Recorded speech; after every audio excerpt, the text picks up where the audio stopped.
¿Qué sucede en el país? Tendencias del acontecer nacional en Análisis Situacional. Bienvenidos a Análisis Situacional. Recuerde, no basta con estar informado, hace falta análisis situacional.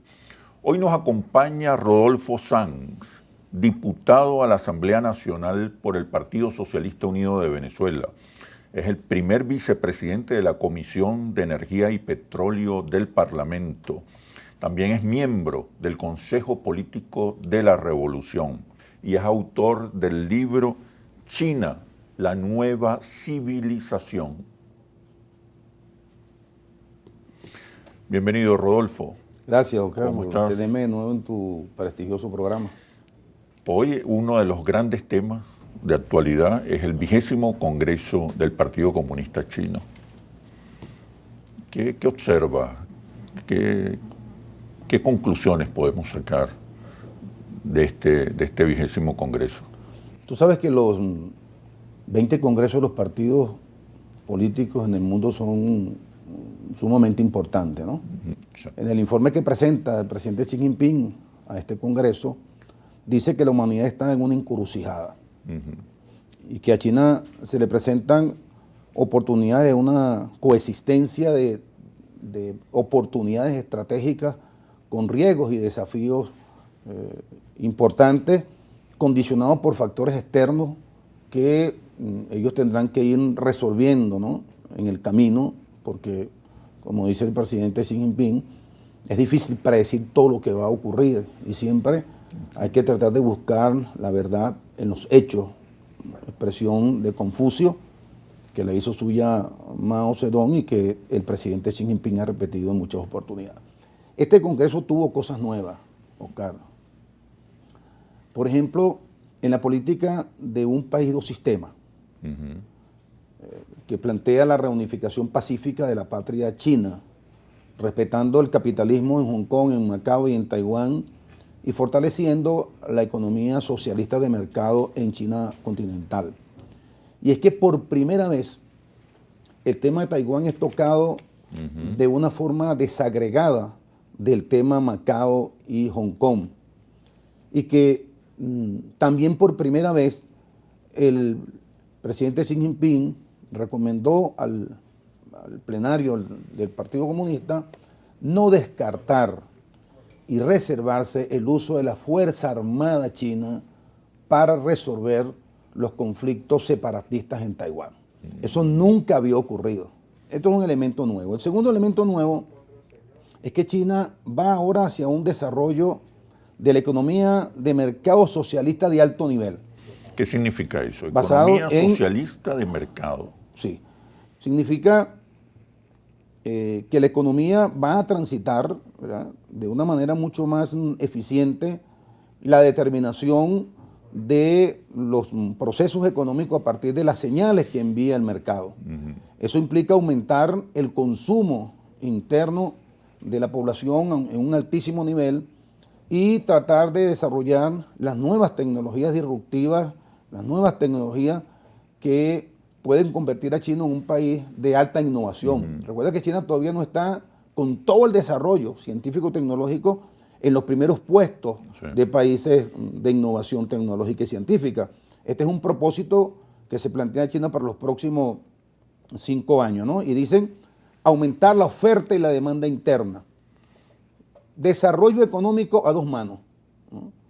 Lo cual supone, y esta es una visión keynesiana, por el lado de la oferta, aumentar la calidad de los productos y por el lado de la demanda, colocar más dinero en manos de los consumidores para, digamos, realizar aquello que Keynes llamaba la demanda agregada. ¿Qué tiene que ver eso con el marxismo que fue claramente reivindicado en este Congreso? Claro, porque el marxismo plantea que una de las grandes limitaciones del capitalismo, además de la acumulación y centralización del capital, planteaba Marx, era la regresión de los salarios.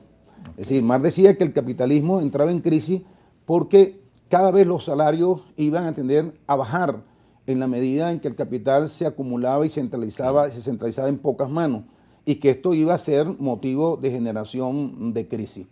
fue Keynes, ¿no?, quien desarrolló el argumento durante la Gran Depresión del año 29 al 39 de la llamada demanda agregada efectiva. Y eso es un planteamiento que corresponde evidentemente a la visión marxista de la economía, al igual que el desarrollo de las fuerzas productivas. Exacto. Recuerda aquello que decía Marx: ninguna sociedad desaparece antes de que se hayan desarrollado dentro de ella todas las fuerzas productivas que caben dentro de ella. Por eso es que quienes creen que el socialismo se construye a partir de la destrucción del capitalismo están equivocados. Es una continuación del capitalismo desde el punto de vista de las fuerzas productivas. El socialismo se construye sobre la base del desarrollo del capitalismo. Así es, del desarrollo precedente del capitalismo.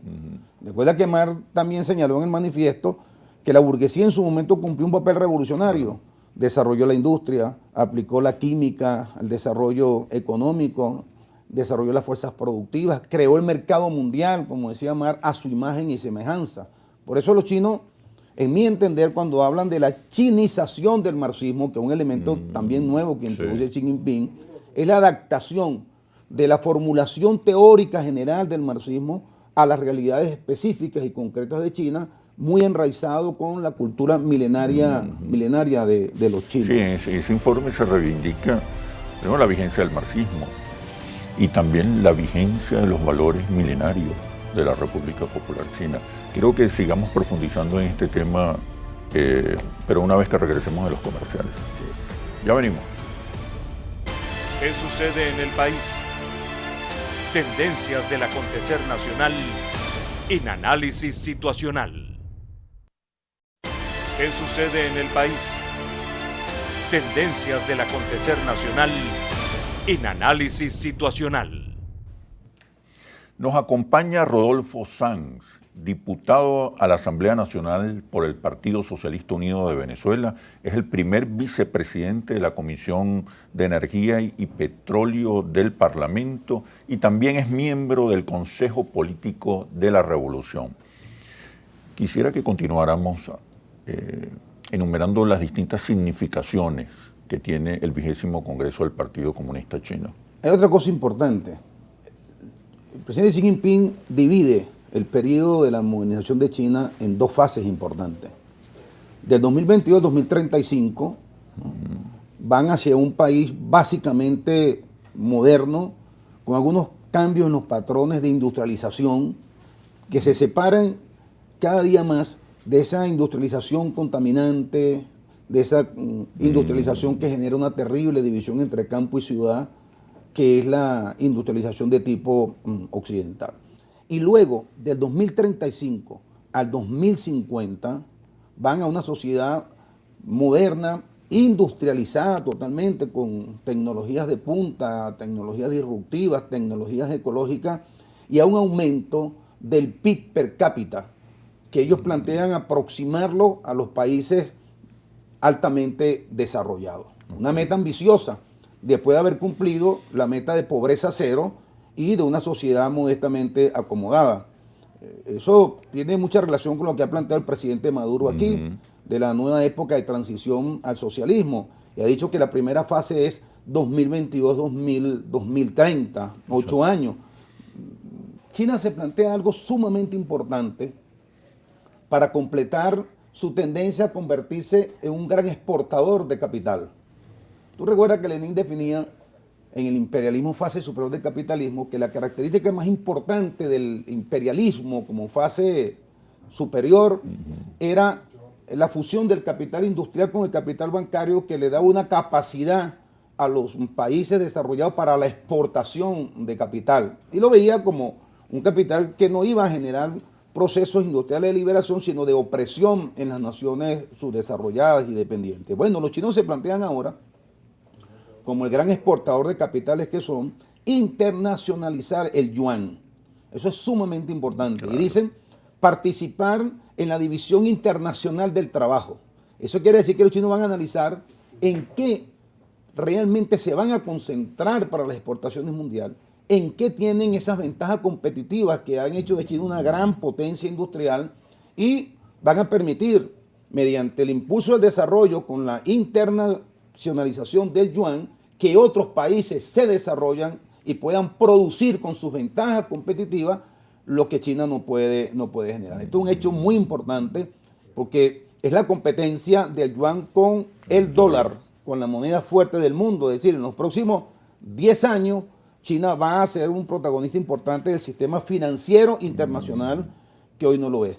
Luego, algo que ya yo había planteado en este libro, que es el fortalecimiento del poder blando de China. El poder blando, ok. Es decir, la hegemonía se construye, Oscar, sobre la base de la incorporación de los valores de China a la civilización universal. Aunque el presidente Xi Jinping habla de el respeto a las distintas civilizaciones, China necesita, ¿no?, expandir su cultura por el mundo. China necesita que se le conozca que los valores tradicionales de la cultura china, hermosos valores de lo noble, de lo sublime, de buscar la verdad en los hechos, de la honestidad, de los funcionarios públicos con una alta preparación. Fue Confucio quien creó las escuelas de preparación de los funcionarios del Estado, se conozca en el mundo, que el idioma chino pueda ser manejado como es manejado el inglés, que la música china, que las danzas chinas sean conocidas y sean bailadas las danzas en todos los países del mundo. Eso es lo que se llama en geopolítica el poder blando. Y el presidente Xi Jinping lo señala, sin llegar a afirmar que se trata de una hegemonía cultural, ¿no? Claro. Porque Estados Unidos ha tenido la hegemonía cultural del mundo a través de Hollywood, a través del deporte como la primera potencia del baloncesto, del béisbol. El béisbol en Estados Unidos es la serie mundial, claro. No es la serie de los Estados Unidos, no, es la serie mundial. Pero la hegemonía se construye sola. Claro. La hegemonía no hay que decretarla. En la medida en que China vaya desarrollándose industrialmente hacia los países en vías de desarrollo, en la medida en que el capital de China vaya creando con la ruta de la franja, la ruta de la seda y la franja económica, un sistema económico internacional, porque este es el otro elemento importante. China habla de una comunidad de destino de la humanidad. Y todos los proyectos de China son globales. Desarrollo global, interconexión energética global. Incorpora ahora el presidente Xi Jinping el concepto de gobernanza global, interconexión energética global. Si tú me preguntas a mí, ¿cuál es la significación que tú ves de China en el mundo en este momento? China es la única opción que tiene hoy el mundo de una reconfiguración pacífica del orden mundial.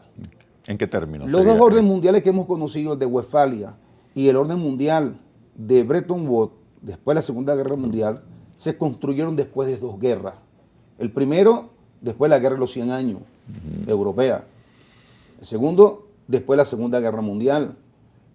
O sea, no ha habido posibilidad de construcción o reconstrucción del orden mundial de manera pacífica. Fíjate las tensiones que hay hoy entre Rusia y Estados Unidos por el conflicto de la OTAN y Ucrania contra Rusia. Es decir, si China se extiende por todo el mundo, crea una red de industria, de comercio, inyecta fondos de cooperación para el desarrollo de esas naciones van a estar obligadas a defender sus propios intereses, defendiendo la propuesta de China de un nuevo orden económico mundial sin hegemonía, en medio de la globalización, sin guerra de una por medio. Comunidad de destino sin la guerra como elemento fundamental para la reconfiguración del nuevo orden mundial. Esa es la posibilidad que yo veo de que el mundo se reconfigure pacíficamente. Para mí, de verdad, están cifradas en la posibilidad de que China se siga expandiendo por el mundo con los conceptos no hegemónicos, no de intervención, que ha planteado en este Congreso, en este 20 Congreso, o que ha reafirmado en este 20 Congreso el presidente Xi Jinping. Ahora, el presidente Biden ha dicho que ellos Estados Unidos pretende liderar el nuevo orden global, liderarlo desde el punto de vista económico e incluso también desde el punto de vista cultural, ideológico, simbólico. ¿Dónde están las nuevas contradicciones? ¿Dónde están? Pero me respondes, por favor, cuando regresemos de los comerciales. Ya venimos. ¿Qué sucede en el país? Tendencias del acontecer nacional en análisis situacional. ¿Qué sucede en el país? Tendencias del acontecer nacional en Análisis Situacional.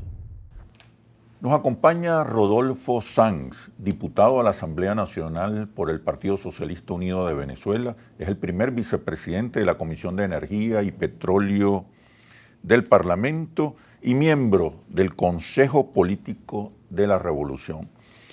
Te preguntaba dónde están entonces las nuevas contradicciones. Y señalo específicamente recientes declaraciones en la Casa Blanca. El secretario de Estado de Estados Unidos, Blinken, reconoció que su país pretende colocarse como el líder del nuevo mapa geopolítico mundial de la posguerra fría, antes que China lo haga. Bueno, es que Estados Unidos fue el único país que se convirtió en una superpotencia después de terminar la Guerra Fría. Después de la destrucción de Europa. De la Unión Soviética, ¿no?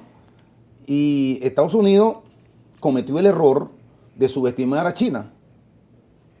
Ellos usaron a China, trataron de usar a China en su confrontación con la Unión Soviética, cuando a partir de 69 Nixon inició todo ese proceso de recomposición de las relaciones diplomáticas entre China y los Estados Unidos, para alimentar la división del campo socialista.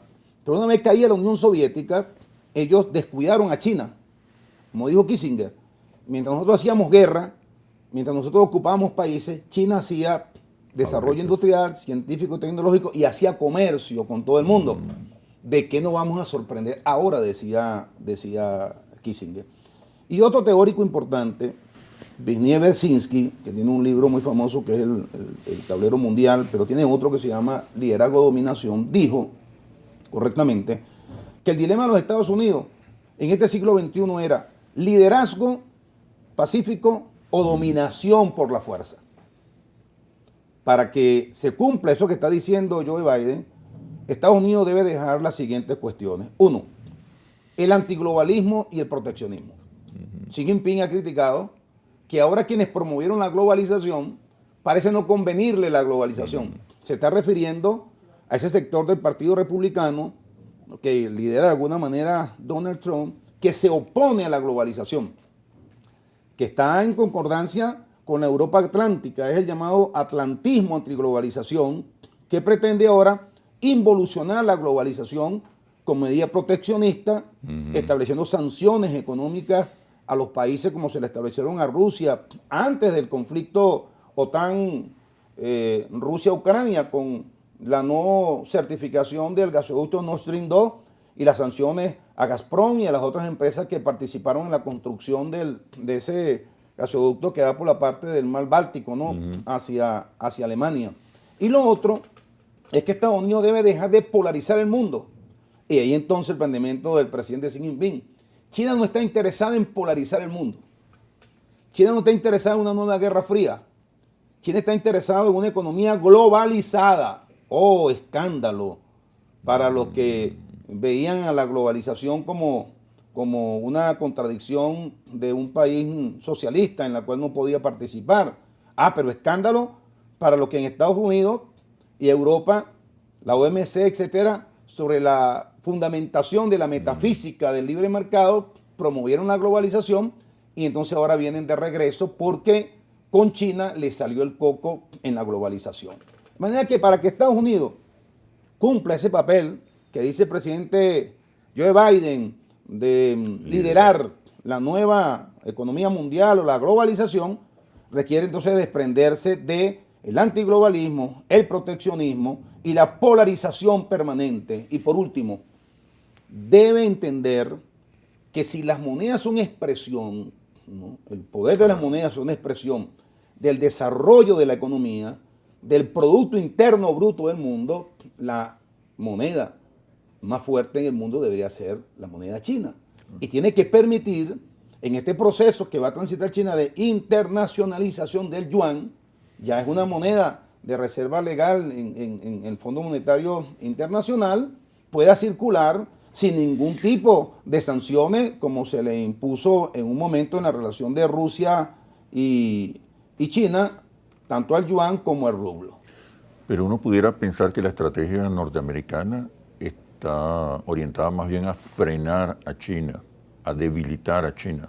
Claro. para que Estados Unidos siga siendo la primera potencia Claro, su estrategia era doble. económica y cultural. Contener a Rusia. Frenar la expansión de Rusia hacia Eurasia. La gran disputa en Ucrania Dividir Europa. no es Ucrania, es Eurasia. Claro. Y es evitar por todos los medios que se produzca lo que algunos teóricos de la geopolítica, como por ejemplo John Halford Mackinder decía, que era la alianza natural de Eurasia, Claro. que era Rusia, Alemania, el factor de tierra, incorporando un elemento del océano, de los mares, para el dominio naval, que era Japón. Estados Unidos le tiene terror a la alianza Rusia-Alemania y Japón. Por eso saboteó la construcción del gasoducto Nord Stream 2 y Angela Merkel se le paró duro al presidente Donald Trump. Y por eso en esta guerra Estados Unidos gana algo importante. Sabotea todo el suministro energético de Rusia a Europa, pero rompe la posibilidad de que se consoliden los lazos entre Alemania y Rusia, porque eso sería un eje que dominaría evidentemente Eurasia, que es una de las regiones más importantes del mundo, la región pivote, el corazón del mundo, el heartland, como decía Mackinder. Y además de contener la expansión de Rusia en Eurasia y evitar que se siguiera refortaleciendo económicamente, frenar a China. Contener a Rusia, frenar a China. China tiene muchas ventajas. Por ejemplo, China es el principal productor de tierras raras del mundo. Ahorita se dice que unos científicos descubrieron la posibilidad de un metal de hierro o níquel que puede sustituir a los tierras raras como altos conductores de electricidad, ¿no? y de magnetismo, ¿no? Pero todavía China va a seguir siendo, por algunos años, el principal productor de tierras raras del mundo. Y sin tierras raras no hay electrónica. Sin tierras raras no hay posibilidad de seguir desarrollando la industria digital. De manera que va a ser muy difícil que Estados Unidos logre por las ventajas comparativas y competitivas que tiene hoy China y la conciencia del Partido Comunista de China de que deben continuar por esa senda de manera pacífica, frenar realmente la expansión de China. Posibilidad... Esa estrategia está siendo exitosa. Esa Hoy no. estrategia norteamericana. Hoy no.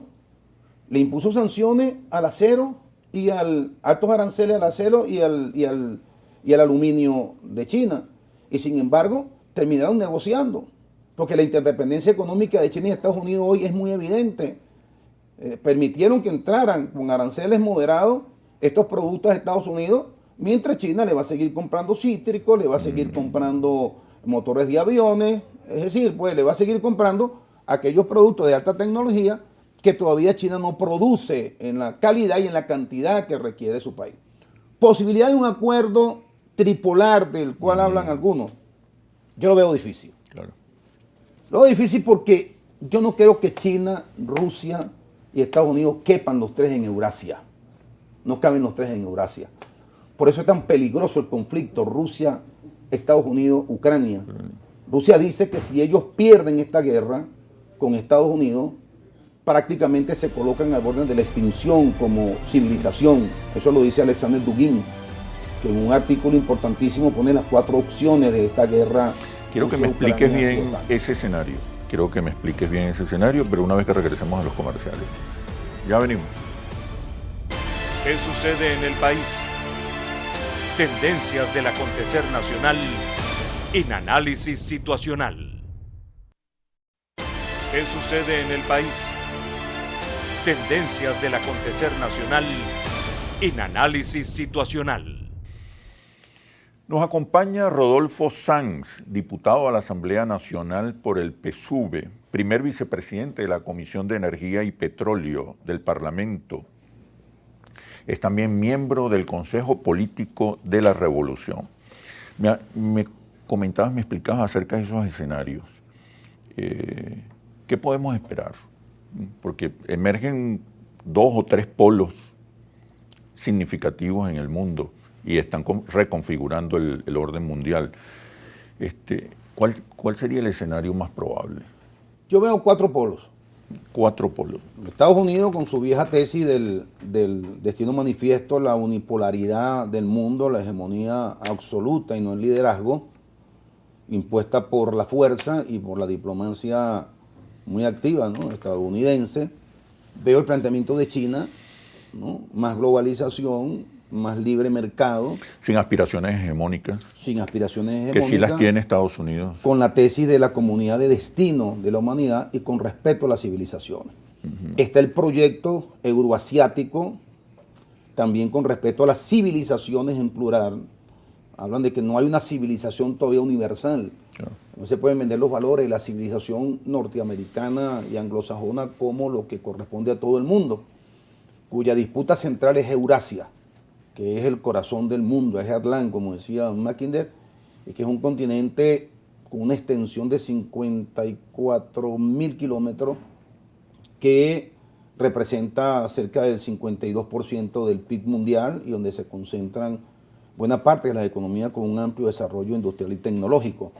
Allí Rusia tiene una gran ventaja, que su proximidad a Eurasia, su amplio territorio conectando con el Ártico, donde está el 30% de los recursos naturales, minerales y petroleros no explotados del planeta, le otorga la posibilidad de que Europa dependa por algún tiempo, pese a los esfuerzos de Estados Unidos de colocar gas licuado de petróleo en Europa, y eso es otro elemento geoeconómico de esta guerra, pero le permiten por algunos años de alguna manera hacer que Europa dependa, ¿no?, energéticamente de ello, y eso lo van a usar como un instrumento para hegemonizar la recomposición de Eurasia. Y la cuarta visión es América Latina, con el equilibrio del universo del libertador. Tú observas a América Latina como un bloque emergente. Considerando como un bloque emergente. De allí la importancia del triunfo de Lula, por su conexión con los BRICS, con estas potencias, y por lo que representa a Brasil, ¿no?, que más adelante pudiéramos hablar de ese tema. Pero es la visión bolivariana. En estos días hice un artículo indexado para el IAESEN, un postdoctorado, y me doy cuenta de que Bolivia fue un genio. Esos conceptos de área pivote, de centro del mundo, de heartland, de país tapón, etcétera, lo había manejado Bolívar antes que Raxel, antes que Mackinder, antes que Mahan, 101 años antes. Bolívar, con una visión geopolítica impresionante, es el padre de la geopolítica de la América meridional. América Latina necesita dotarse de ese pensamiento geopolítico y geoestratégico del libertador. Lo está haciendo Simón Bolívar. Ese proyecto se frenó con el cambio en la correlación de fuerza, ¿no?, y con la muerte del comandante Hugo Chávez, que era un líder que tenía una capacidad de influencia determinante sobre todos los líderes de América Latina, aún dentro de la pluralidad política y con el cerco que Estados Unidos le hizo a Venezuela, que no buscaba solamente ahogarnos económicamente, Oscar, sino buscaba dislocar la poderosa influencia que Venezuela tenía en América Latina y sobre todo en América del Sur y en el Caribe, de la cual el compañero presidente hoy fue un ejecutor de primera línea porque fue canciller que desplegó y desarrolló toda esa política bajo estos principios de la multipolaridad, del mundo pluricéntrico y multipolar, que son una emanación directa del pensamiento geopolítico de Bolívar. Son 4 visiones. Por eso Estados Unidos quiere reducirla a 2. Quiere liquidar a Venezuela, quiere ahogar a Venezuela, quiere seguir cercando a Venezuela y quiere frenar a Rusia, porque en esa disputa geopolítica el Eurasia es demasiado importante, ¿verdad? Y Rusia tiene ventajas allí. Tiene el progresismo, la izquierda latinoamericana que hoy dirige la mayoría de los países del sur de América, tiene la visión, la comprensión de ese escenario. Con mucho respeto, creo que no.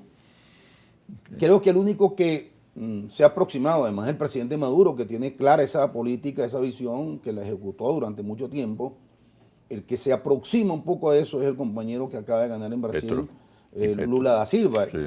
Petro está avanzando hacia la promoción, la proyección de su liderazgo en América Latina. Bien bueno, que pretenda convertirse en un líder latinoamericano, siempre y cuando lo haga, a mi juicio, en el marco de respeto a las otras naciones, ¿no?, a los otros conceptos de la política internacional y sobre todo que contribuya a la integración latinoamericana. A eso me iba a referir. Pero termino esto. Entonces Estados Unidos quiere reducir lo que puede ser una relación A4 con América Latina como un bloque, o una relación tripolar Rusia, China, Estados Unidos a 2. Estados Unidos y China. lo dijo Kissinger. Estados Unidos debería sentarse con China a redistribuirse el poder mundial. Hay voces de Estados Unidos que apuntan en esa dirección y liquidar a Rusia.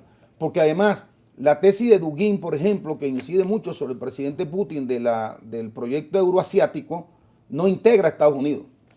Excluye, es profeso a Estados Unidos. Acepta a China por su ubicación asiática, pero no coincide con la posibilidad de que Estados Unidos pueda ser un factor beligerante económica, militar, política, geopolíticamente en Eurasia. Es posible que se reduzca a 2. Depende de lo que ocurra, depende del desenlace que ocurra en esta guerra, sí, y depende de lo que hagamos en América Latina. Es decir, si este cambio leve en la correlación de fuerza de América Latina, progresista, yo no digo que son gobiernos definitivamente de izquierda, yo creo que son gobiernos progresistas, ¿no? Creo de verdad que el único gobierno de izquierda moderna que ha existido en América Latina lo encabezó el comandante Hugo Chávez y lo ha continuado el compañero presidente Nicolás Maduro. Pero bueno, son, digamos, naciones con presidentes progresistas que pueden tributar mucho, sobre todo Brasil, a la reconfiguración del proceso de integración plural de América Latina para poder jugar un papel en esta reconfiguración global del mundo y evitar que se reduzca a 2, que en vez de una relación a 4 se convierta solamente en una bipolaridad, en una relación a 2, Estados Unidos y China. China no está interesada en eso. Por eso no le doy mucha posibilidad de realización en el mediano plazo. China necesita avanzar al 2050, ser un país socialista, industrializado y moderno. Que su PIB llegue casi al de los países industrializados, pero además China necesita fortalecer 2 cosas. Su poder blando y su moneda en el mundo. Las monedas en el mundo no expresan lo que son las economías desde el punto de vista de su proceso de industrialización. China tiene que hacer que eso sea así. China tiene que avanzar hacia aquella tesis de Keynes, que fue derrotada en las discusiones de Bretton Woods, una moneda internacional, una cesta de moneda internacional para determinar el valor de las monedas, tomando en cuenta las monedas de los países en desarrollo. No puede ser que nuevamente una recomposición del mundo imponga el dólar como moneda mundial, como se hizo en Bretton Woods, no puede ser. Y que luego haya eliminado el patrón dólar en el año 71, el presidente Nixon, ¿no? Estos son los temas del nuevo orden mundial y de la posibilidad de una reconfiguración de este orden que hoy es un caos sistémico, promovido intencionalmente por Estados Unidos, porque la promoción de ese conflicto en Ucrania es para evitar que Rusia estableciera las alianzas fundamentales con Alemania y otras naciones de Europa que le permitiera ser un país en capacidad de hegemonizar Eurasia. ¿Qué podemos aprender nosotros los venezolanos de este nuevo orden global y qué podemos aprender de la visión económica del Partido Comunista Chino? Pero por favor me respondes cuando regresemos a los comerciales. Ya venimos. ¿Qué sucede en el país? Tendencias del acontecer nacional en análisis situacional. ¿Qué sucede en el país? Tendencias del acontecer nacional en análisis situacional. Nos acompaña Rodolfo Sanz, diputado a la Asamblea Nacional por el Partido Socialista Unido de Venezuela. Es vicepresidente de la Comisión de Energía y Petróleo del Parlamento y miembro del Consejo Político de la Revolución. Rodolfo, ¿qué consecuencias tiene esto para América Latina? ¿Qué podemos aprender, en primer lugar, de las conclusiones del desarrollo del 20º Congreso del Partido Comunista Chino y de las nuevas contradicciones globales? ¿Qué podemos aprender? Del Partido Comunista de China, entender que el socialismo se construye a partir de las realidades mundiales. China se metió en la globalización. China entendió que lo que había producido Europa y Occidente no era solo una hechura de Occidente, era la acumulación de un acervo histórico de la humanidad y por tanto que China tenía derecho, ¿no?, a participar de esos desarrollos que había creado la evolución humana en tantos años.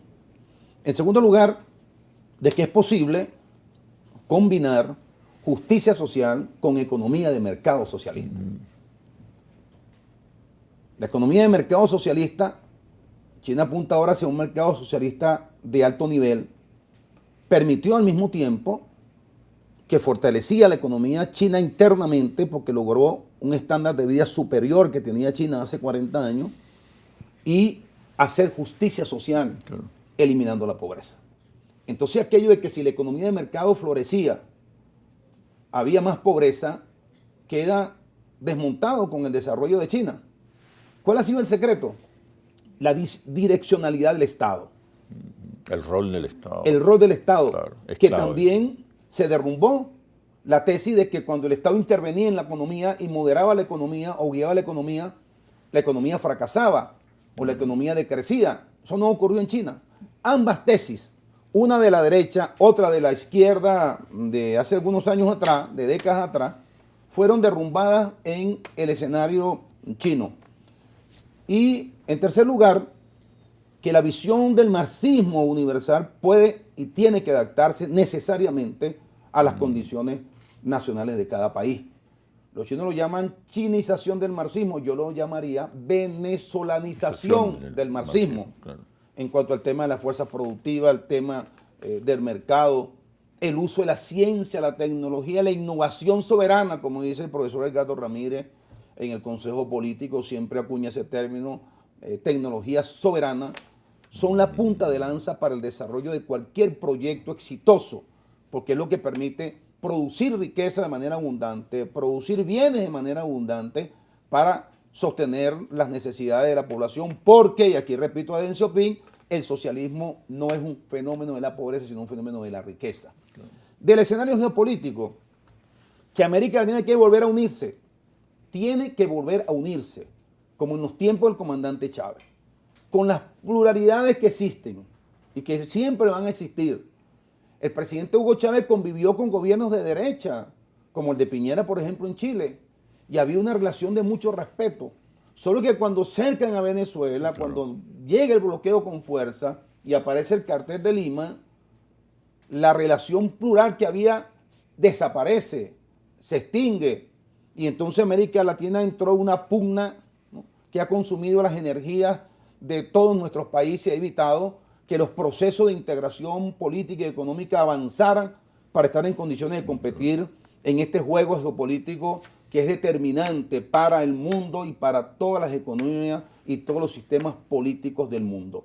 Y finalmente, que en este juego se puede y se debe participar atendiendo también a los estrictos intereses nacionales. En este juego no hay amigos eternos, hay intereses. Nosotros tenemos que preservar los intereses, los grandes intereses de América Latina y en particular también los intereses nacionales de Venezuela. Pero son compatibles.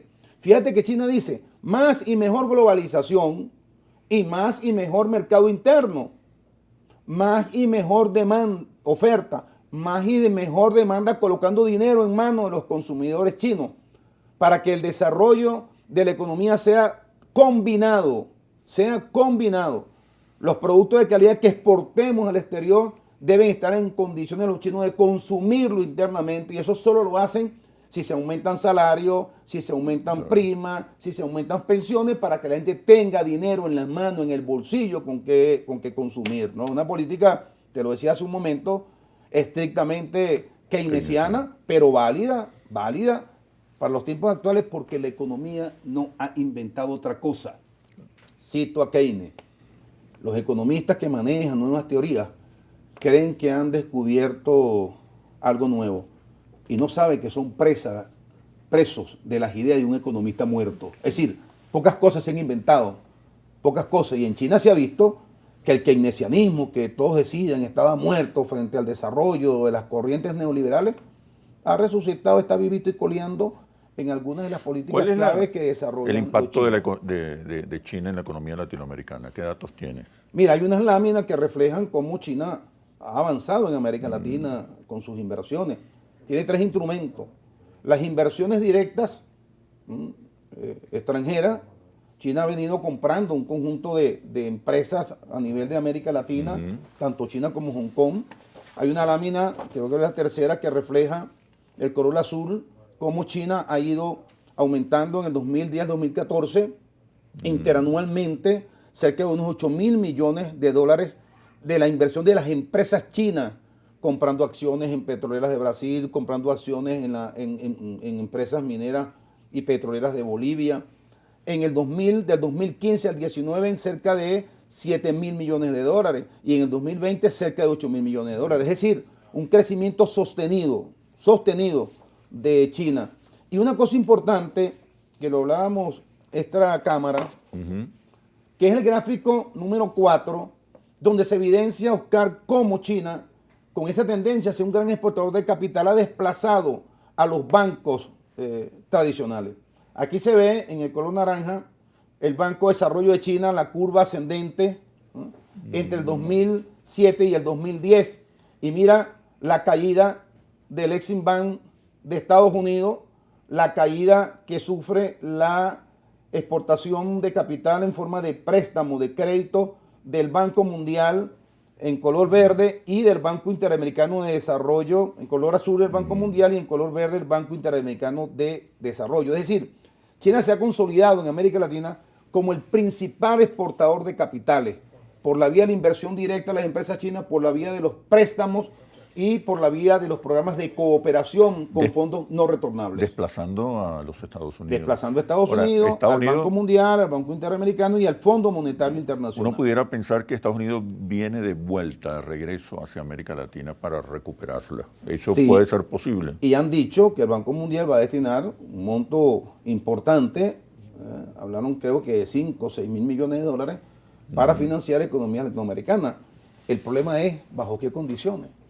El problema es qué padecimientos imponen los préstamos del Fondo Monetario y el Banco Mundial a los países que son receptores de esos créditos. China no impone condiciones a nadie. China no exporta su socialismo. China respeta los sistemas políticos y China no desarrolla programas de shock como lo desarrolló el Fondo Monetario Internacional, que someten a los pueblos a la mayor crueldad económica solo para garantizar la tasa de retorno tanto del capital como de la utilidad en intereses de sus capitales. Esa es la gran diferencia entre la expansión económica de China, a mi juicio, benevolente. Ahora, China no tiene por qué regalar sus capitales. No se trata de que China nos regale capital a nosotros, a ningún país de América Latina. Cada país debe producir lo que requiere para pagar sus préstamos, ¿verdad? Y para seguramente retribuir en utilidad el capital que se le presta. Pero no hay duda de que la forma como China se ha relacionado con el mundo, con África, con América Latina y con Asia, es radicalmente distinta a cómo lo hicieron los organismos de Bretton Woods. Y ahí está el éxito de la política de China y el cambio radical de aquello que decía Lenin. Toda exportación de capital de países desarrollados a países dependientes se convierte en un instrumento de opresión y explotación. En el caso de China no ha sido así. Yo estoy convencido de que por sus propios intereses y por el juego geopolítico que está planteado, no va a ser nunca así. Okay. ¿Cómo ves el nuevo modelo económico? Pero tengo apenas unos segundos. El nuevo modelo económico de la Revolución Bolivariana. Avanzando bien. Avanzando bien. Creo que va en línea el presidente con las Maduro nuevas tendencias ha introducido y las nuevas un conjunto de oportunidades. cambios que están conectados con las tendencias mundiales, sin dogmatismo, con mucho realismo. Seguramente habrá que hacer allí algunos ajustes y habrá que intentar, y esto es clave, fortalecer la capacidad económico-financiera que tuvo el Estado venezolano años atrás. Esto vamos a lograrlo por la vía de la exportación de petróleo sin que la renta se convierta otra vez en el elemento definitorio y decisivo del modelo económico. Pero creo que los cambios que se han introducido son importantes. Yo recuerdo esa expresión del presidente Maduro, que se parece a la de Deng Xiaoping. Deng Xiaoping decía, liberar la mente y buscar la verdad siempre en los hechos. El presidente Maduro dice, hay dos bloqueos, el bloqueo de los Estados Unidos y el bloqueo de la mente. Hay que liberar la mente y creo que ese es el rumbo que tenemos que asumir nosotros. Rodolfo, muchísimas gracias por este análisis situacional. Yo creo que va a ayudar mucho a nuestra audiencia a entender los nuevos procesos globales y su impacto en América Latina y en Venezuela. Yo añadiría que a la revolución le hace falta un relato económico, gramáticas propias, símbolos propios, para construir una oferta de futuro que cautive a la mayoría de los venezolanos. Creo que estamos usando los códigos del adversario, y cuando usas los repertorios lingüísticos del adversario, terminas reforzando su visión y sus tesis. Creo que el gran reto de la revolución bolivariana no es solamente impulsar el nuevo modelo económico, la nueva etapa de transición al socialismo, sino renovar también sus gramáticas y sus símbolos para que sean propias de la revolución. Me sorprende cuando relatabas el discurso estelar en el 20º Congreso del Partido Comunista Chino, como tú observas unas nuevas gramáticas, unos nuevos marcos de interpretación y nuevos símbolos que acompañan a ese proceso de desarrollo económico y cultural. Rodolfo, muchísimas gracias. Nos vemos en otra oportunidad. Gracias de verdad por este análisis situacional. Nos vemos en un próximo análisis situacional por Globovisión, periodismo libre, independiente y veraz. Hasta pronto.